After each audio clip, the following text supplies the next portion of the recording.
Merci pour cette question. Tu demandes que si les personnes qui meurent sans Jésus-Christ, donc les personnes qui ne sont pas sauvées, est-ce qu'elles sont déjà en enfer ou est-ce qu'elles sont en attente de jugement?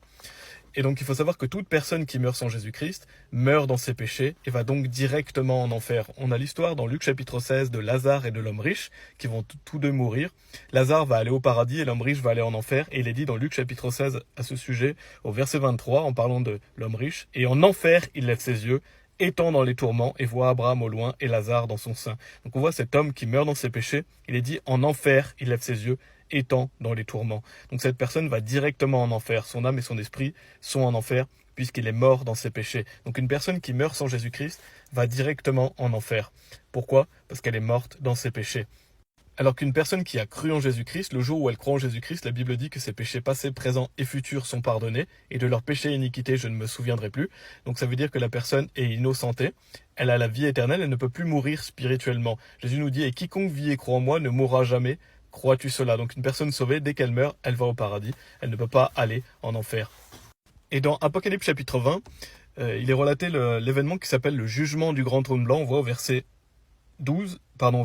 « Et je vis un grand trône blanc et celui qui était assis dessus devant la face duquel la terre et le ciel s'enfuirent et il ne fut trouvé aucune place pour eux. » Donc on voit ce jugement du grand trône blanc qui a lieu après la bataille de Gog et Magog, donc après que le diable est délié pour une courte saison, après le millénium.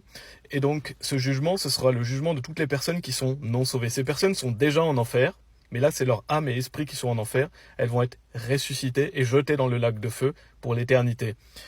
Et il est dit, donc on voit que ce sont des personnes qui sont mortes, donc des personnes qui n'ont pas la vie éternelle, des personnes qui sont mortes dans leurs péchés. Aucun chrétien ne sera jugé à ce jugement du grand trône blanc, ce sont seulement des personnes non sauvées. Et on voit au verset 13, « Et la mort restitua les morts qui étaient en elle, et la mort et l'enfer délivrèrent les morts qui étaient en eux, et ils furent jugés chaque homme selon ses œuvres. » Donc toute personne qui va être jugée selon ses œuvres est trouvée coupable, puisque pécheur devant Dieu.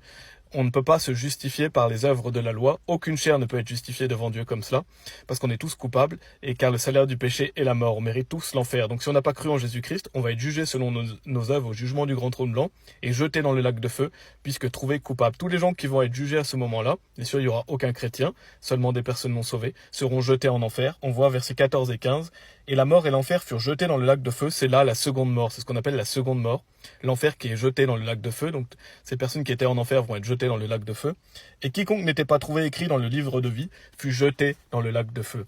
Donc si vous voulez vous assurer de ne pas aller en enfer, regardez la vidéo YouTube en lien sur l'accueil qui vous explique comment être sauvé, comment aller au paradis. Et ainsi vous n'irez pas au jugement du grand trône blanc pour être jugé, puisque vous êtes sauvés, vos péchés ont été pardonnés. Dieu soit loué.